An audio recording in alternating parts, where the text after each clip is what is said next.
Chapter 64, The Big Boss. It is a quiet day for the Sochus. As a race with no satellite, they have lost track of what has been happening in the universe aside from getting somewhat affected by the attacks from Torrid and Mechajor. Due to how barren the land is, it meant that they could hide, and being extra strong meant they were able to defend each other or fight against the attacks. This made them think that the Legion wouldn't be around if they had let these attacks go loose. But until the next attack comes along, they shall be ready. But what they didn't expect is their race is about to be extinct. Two ships start coming about, ships made by one of Molug's book spells, concerning the Sochus, and they start to gather. They were having a relaxing day of talking and practicing their abilities. But now all of that is about to stop. Molug's ships land, one which has both him and Xyanthor and the other having Ikran, Astroidon, B, and Ravicon. These ships Molug can spawn are necrorafts, made up of a greyish-yellowish green, long, streamlined with pointy wings that face backwards, making them very sharp, alongside four simple landing parts. The Sochus do remember what either Vata or Xyanthor look like from either the experience itself or from stories for the future generation, so it is already not good news, even if they have never seen Xyanthor's goons ever. The Sochus try and talk with Xyanthor, and all Xyanthor says before sending the goons to attack is that he remembers the Sochus as a race that fought against the elemental wave, making the Sochus one race Xyanthor is keen to fight the most. And so all the Sochus charge to Xyanthor and the goons. And despite no elements in their possession, they are all still very powerful.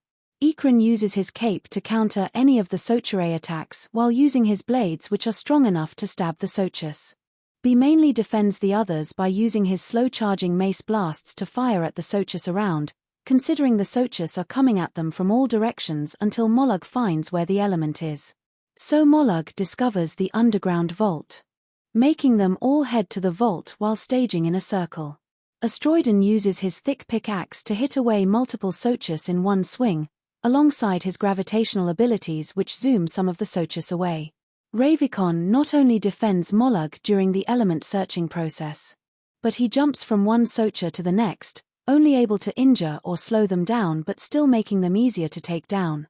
Molug, after searching for the element, fires all of his book abilities such as the auto-aim rapid-fire laser beams and even laser-like strings which tangle and burn multiple Sochus at once. Xyanthor, on the other hand, is focusing on getting himself and the rest of the vault.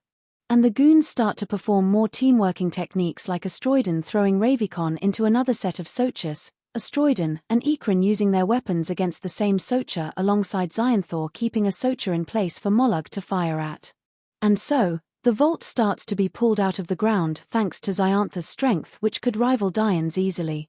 The rest of the Sochus start to go down, but Xyanthor is eager for the element, breaking the vault, and Xyanthor sees Forza, which he could have gotten from Ozona if he hadn't lost to the Legion. And so Xyanthor nearly grabs the element until he fights off the last Socha, with the help of the others. It has been yet another few days, and Xyanthor is about to make some good progress. Xyanthor and his allies, making it harder for anyone to find them, or predict them. Xyanthor and his fellows eventually find the planet of the Sochus, an old enemy who they thought would be involved, and so they all fight the Sochus, aiming to get rid of them all and wipe them into extinction. Xyanthor also wears the Eternal Amulet, which is how Vata was able to absorb the elements, a chest piece that clicks to the chest area of the armor. There is a slot for each element.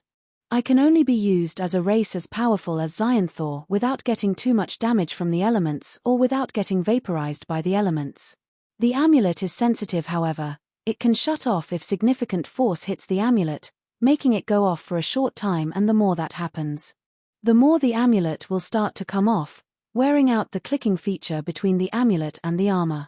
While the Sochus are not easy to fight thanks to their armor and teamwork, they still get beaten by the vicious nature of Xyanthor and his goons.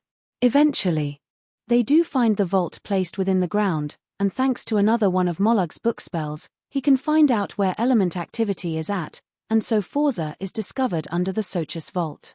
And so Xyanthor walks up to this vault while his allies all look around him to keep out for more trouble, and so Xyanthor uses his strength to pull the vault from the ground with ease and then punches the vault multiple times until it cracks. Forza is in his eyes. And so he grabs it quickly as Forza gets sucked you into the amulet that is embodied within the chest piece of his armor. He absorbs Forza, and like with any element, the powers of the element start to get absorbed in the body, air. Lightning and force fields go crazy around him until it all calms down. Forza is now within Xayantha's possession. However, he not only still has the rest to collect, but he also needs to use the element machine to unlock all the features of the elements alongside other benefits like healing any significant injuries as well as reducing the element's rejection. Xayanthor is keen to control the elements despite the Sochus knowing that these elements aren't meant to be messed around in the first place. These elements used to be living beings after all, and like Netro, they should never be used as weapons, and yet here we are. With Forza adding to Xayantha's power, the rest of the journey is yet to continue. The amulet Xayanthor wears is a piece of his own race's gold which attaches itself to the chest part of his armor, with a unique drawing to symbolize each living element. Each drawing is filled with the color of each element, and so far, he has the dark blue coloring, a circular device overall. For ages, Xayanthor and his goons have been bouncing from planet to planet trying to add to the progress of finding any of the elements. And as Slitherark couldn't tell the location of Forza to Xayanthor in the end, making it a surprise that the Socha planet is a planet that had one of the forms of energy, and now their next destination, Garup, as they go from one planet to the next as they all try and navigate around the stars.